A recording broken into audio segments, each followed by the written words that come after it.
আমি এখন দাঁড়িয়ে আছি 16 নম্বর বোসপাড়া লেন। এই যে দেখছেন আমার সামনে, এটি হলো সিস্টার নিবেদিতার বাড়ি। সিস্টার নিবেদিতা এখানেই থাকতেন। 1898 নভেম্বর মাস থেকে উনি এখানে থাকতেন। এবং এই বিল্ডিংটা, যে বিল্ডিংটা আমি আপনাদেরকে এখন দেখাচ্ছি, এটি এখন কলকাতা হেরিটেজ গ্রেড 1 লিস্টের মধ্যে পড়ে। এখানে দেখুন, এখানে বড় বড় করে লেখা আছে sister Nivedita heritage museum and knowledge centre. তা আমি বোধহয় ঠিক টাইমে হয়তো আসতে পারিনি, কারণ দেখছি গেট বন্ধ, কাউকে ধারে কাছে দেখতে পাচ্ছি না। নাহলে আপনাদেরকে মিউজিয়ামটা একবার আমি ঘুরিয়ে দেখাতাম যদি সম্ভব হতো। এই দেখুন, এখানে লেখা আছে কি, সেটাও একবার আপনাদেরকে দেখাচ্ছি।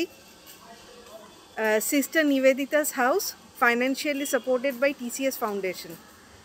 আর এটি ফাইন্যান্সিয়ালি আরও কারা কারা সাপোর্ট করেছে সেটা দেখুন। Ministry of culture, government of India.